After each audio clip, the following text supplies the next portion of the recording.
warahmatullahi wabarakatuh. Halo semuanya, perkenalkan nama saya Nika Rasati, mahasiswi pendidikan kimia kelas 5A dengan NIM 5116162000003 Fakultas Ilmu Tarbiyah dan Keguruan UIN Syarif Hidayatullah Jakarta. Video ini bertujuan untuk memenuhi tugas mata kuliah Kimia Industri oleh dosen pengampu Ibu Dr. Hajah Siti Suryaningsih MSI. Di masa pandemi seperti sekarang, agaknya susah ya untuk melaksanakan kunjungan industri secara nyata. Jadi, untuk mengatasi hal tersebut, saya mau berkunjung nih, tapi secara virtual ya teman-teman, ke salah satu pabrik yang bergerak di produksi kertas, apalagi kalau bukan PT Indah Kiat Pulp and Paper. Tanpa berlama-lama lagi, yuk langsung disimak aja ya videonya teman-teman.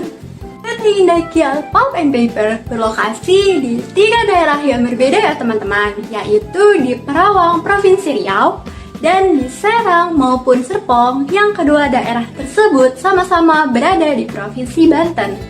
Seperti yang telah kita ketahui sebelumnya, bahwa kertas dibuat dari kayu yang berasal dari pohon.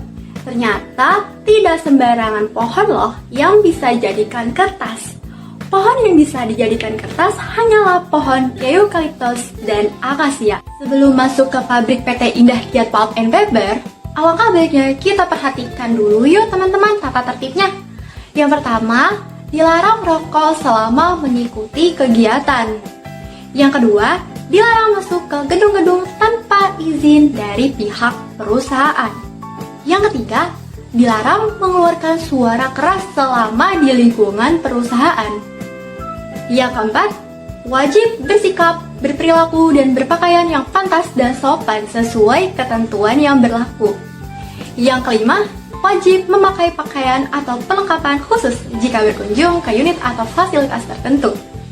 Yang keenam, tidak diperbolehkan melakukan pemotretan tanpa seizin perusahaan pada kawasan tertentu.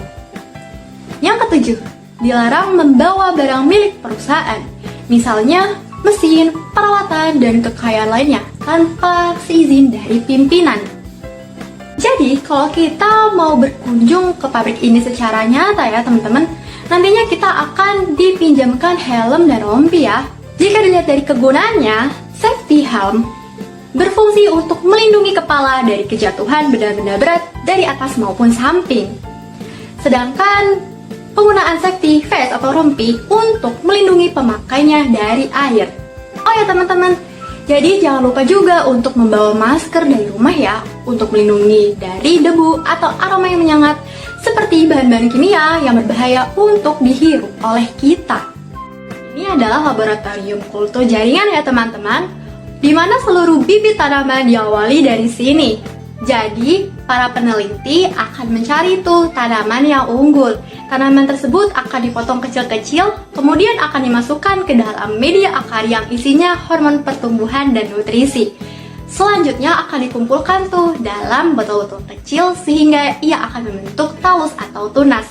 Setelah talus atau tunas ini terbentuk, kemudian siap untuk disemaikan. Ini adalah tunas-tunas dari botol yang ada di laboratorium kultur jaringan ya teman-teman. Tunas akan disemai di dalam pot kecil ini, kemudian akan dipelihara di dalam nursery. Alasan menggunakan kultur jaringan yaitu tidak menggunakan biji maupun cangkok atau yang lainnya. Karena kultur jaringan memiliki banyak keuntungan. Keuntungan yang pertama adalah tanamannya seragam. Tanaman yang diproses dengan menggunakan kultur jaringan akan memiliki kesamaan secara genetis, fisiologi, morfologi, dan nantinya akan sama baik secara usia maupun tinggi tanamannya. Sekarang saya mau menuju nih ke pabrik kertas. Yuk kita lihat bagaimana sih cara pemrosesannya ya. Nah di sini kayu akan dipotong kemudian digiling. Setelah digiling akan menjadi pulp.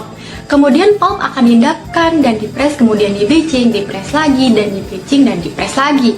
Semuanya dilakukan di dalam ruang kontrol ini. Jadi, seluruh pekerjaan menggunakan mesin dan semuanya dikendalikan dari ruangan ini. Ini adalah kertas mentah, di mana kertas yang sudah jadi akan dibuat dalam bentuk lembaran sesuai dengan berat kertas. Jadi, ada kertas yang 70 gram, 85 gram, dan lain sebagainya dibuat di sini. Kemudian kertas-kertas yang besar ini nantinya akan diekspor jika itu masuk ke pasar luar negeri. Tetapi kalau itu masuk ke pasar dalam negeri, maka lembaran kertas ini akan diolah lagi, yaitu akan dipotong sesuai dengan kebutuhan. Nah, di sini adalah lokasi pemotongan kertas di mana kertas akan dicetak sesuai dengan ukuran seperti A4, B3, A2 dan sebagainya. Jadi kertas yang sudah lembaran tadi lalu akan dipotong ke demikian rupa ukurannya sehingga bisa dikemas. Ini adalah pelabuhan dari perusahaan tersebut, di mana kertas-kertas yang sudah jadi kemudian akan diangkut ke kapal dan siap untuk dikirimkan. Bahan yang diperlukan untuk produksi berupa kayu bulat dengan panjang kurang lebih dari 2 meter sebagai bahan baku utama. Sedangkan bahan baku tambahan terdiri dari klor dioksida, natrium hidroksida, hipoklorit oksigen, dan sulfur dioksida yang nanti merupakan bahan dasar untuk pembuatan kertas. Pabrik PT Indah Kiat Pulp and Paper memiliki mesin pengoperasian pulp sendiri, yaitu terdiri dari 9 mesin kertas dan 1 mesin pengkonversi tanaman. Bahan baku yang telah disaring dimurnikan dan selanjutnya dituangkan ke dalam mesin pulp. Pulp yang berasal dari mesin pulp kemudian diproses dalam mesin kertas. Setelah melewati rangkaian proses yang rumit, di pabrik PT Indah Kiat Pulp and Paper konsisten terhadap beragam jenis produk seperti kertas, tisu, dan berbagai ATK.